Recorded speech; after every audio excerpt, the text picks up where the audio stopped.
Hey everyone, and welcome to our introduction on Hess's law. Up until this point, we have been able to directly measure changes in enthalpy using a calorimeter.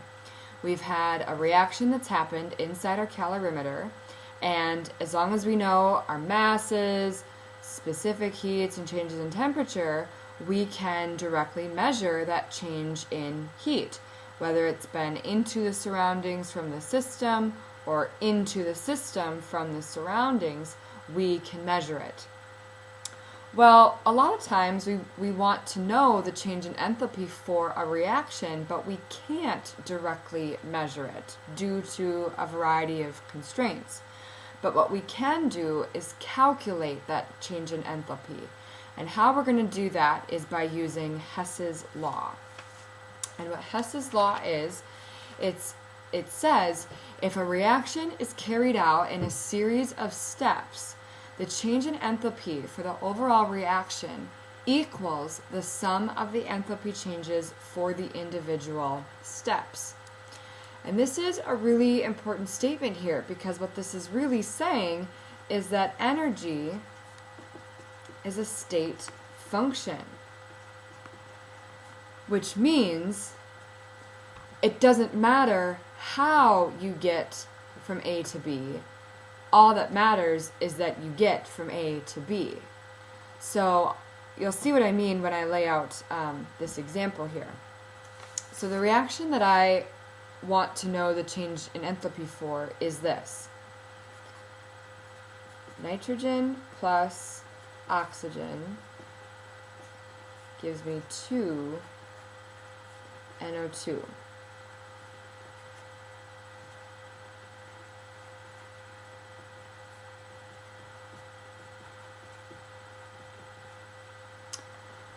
So this is my net reaction. I can write this in one step, and I know the delta H for this reaction is 68 kilojoules per 1 mole of the reaction that happens, okay?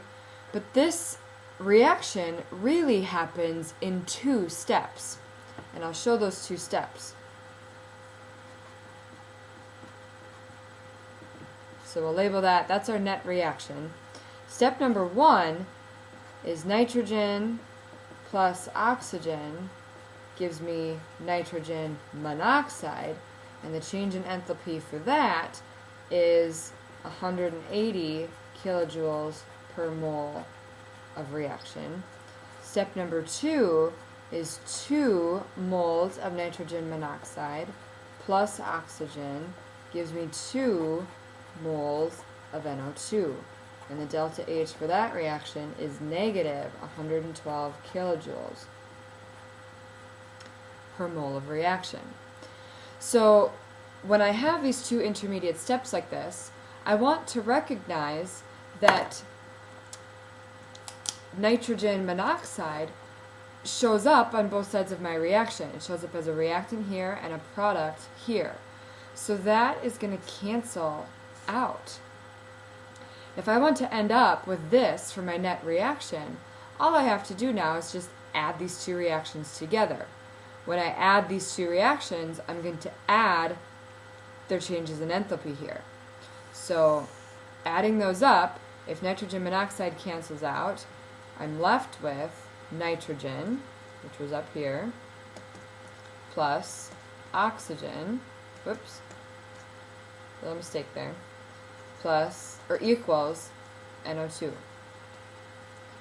When I add up these delta H's, 180 kilojoules plus negative 112 kilojoules, I get 68 kilojoules per mole reaction for that reaction, which was what I knew in the first place. So all this is showing you is how to add these reactions and to add your changes in enthalpy. So I want you to pause and think about these 2 questions. What effect would reversing the reaction have on your change in enthalpy? And what effect would multiplying the coefficients of your reaction by any integer have on your change in enthalpy?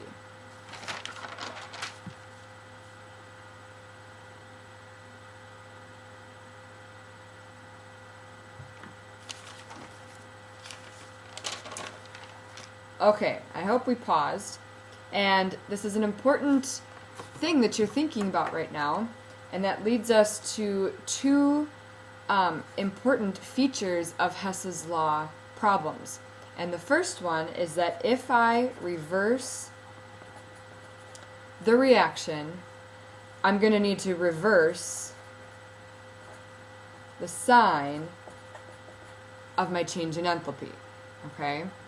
And the second thing is if I multiply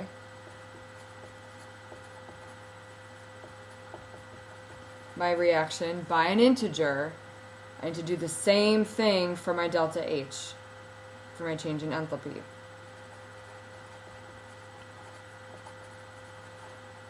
We're going to say multiply the reaction by an integer, and so I multiply the value of delta H by the same integer. Alright, so let's do a couple examples and I'll show you what I mean. So here's example 1, and this says the enthalpy of reaction for the combustion of carbon to carbon dioxide is negative 393.5 kilojoules per mole of that reaction, and the enthalpy for the combustion of carbon monoxide to carbon dioxide is negative 283.0 kilojoules for that mole of reaction. And I have the two intermediate reactions here that it's described up here with their delta H's. So using this data, I need to calculate the change in enthalpy for the combustion of carbon to carbon monoxide. That's what I'm trying to figure out. So when I look at these two intermediate reactions and I look at what my net reaction needs to be, the first thing that I want to do is get my product to where it needs to be. Up in these two steps, I don't see carbon monoxide on a product side, but I do see it on my reactant side. So I can flip this reaction, which means I'm going to have to flip the sign of that delta H. So let's keep the top reaction the same for right now. So we'll rewrite it down here. And the delta H for that is negative 393.5 kilojoules. But now I'm going to flip that second reaction. So CO2 yields carbon monoxide and half a mole of oxygen. So now my delta H is positive 283.0 kilojoules. Now I can see if any substance is in the same place or in the right place to where it needs to be. So now carbon monoxide is showing up as a product. It needs to be a product here. Carbon dioxide cancels out. In the first reaction, it's a product, but then it's used up in the second reaction. Carbon and oxygen are still on the reactant side, which they are here also. So I can add these two reactions now. Carbon dioxide will cancel out. Oxygen will simplify. Oxygen will reduce. And so if I have 1 mole of oxygen here and half a mole on my product side, then that's really going to reduce to a half. And so I can rewrite that.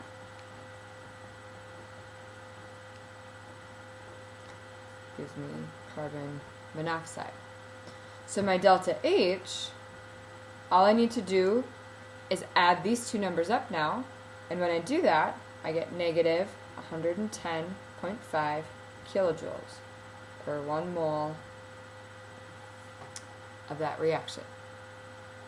All right, let's do another example. That one went kind of quick.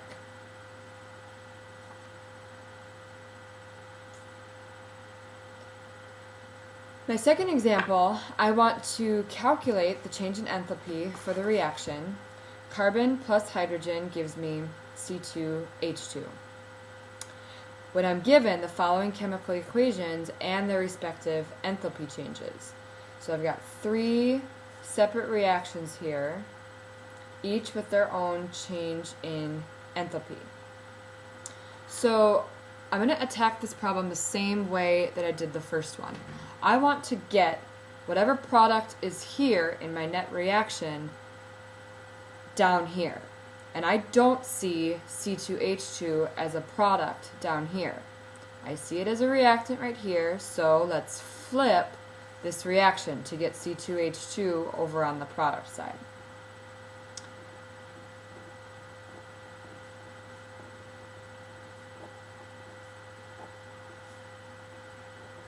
When I do that, remember I'm going to flip my sign for my delta H.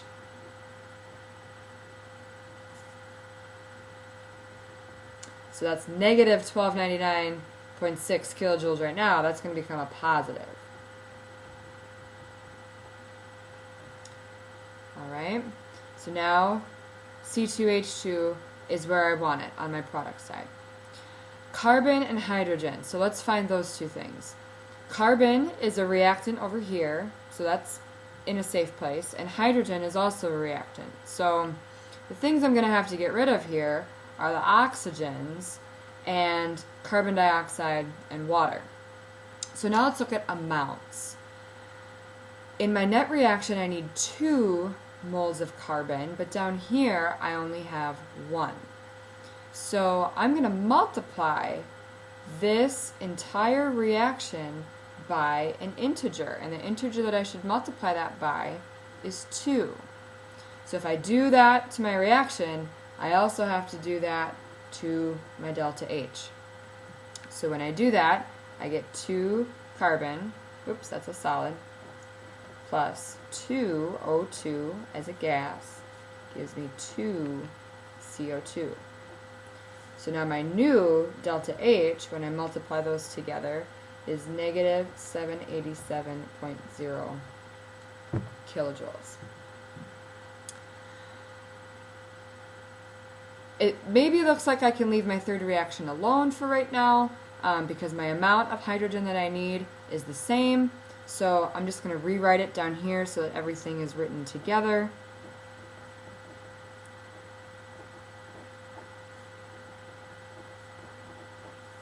And the delta H for that is negative 285.8 kilojoules. So let's see if anything can cancel out.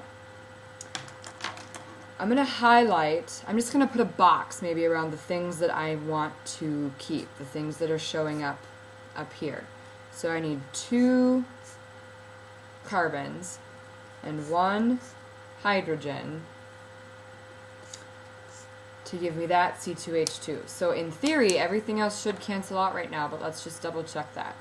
So 2 CO2 on my reactant side here, 2 CO2s on my product side here, because remember I'm going to add these together. So those can cancel. Let's go for water. Water's a reactant here.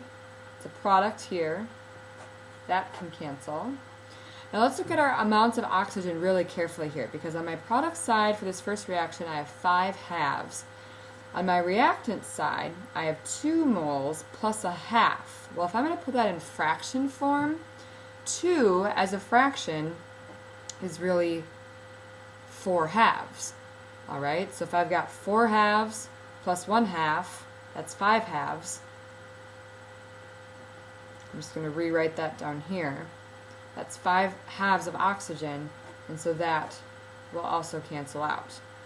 Great, so I'm left with what exactly I need. So 2 carbon plus hydrogen gives me C2H2 as a gas. And then my delta H, I will need to add up all of these new values, because remember I flipped the sign on that reaction and I multiplied by 2 for that reaction. That one I left alone. When I add all those up, for my delta H, I get 226.8 kilojoules per mole of that reaction. Okay, so that was our introduction to Hess's law. What you should be able to do now is go and try the last example on your study guide on your own, and we'll see you back in class.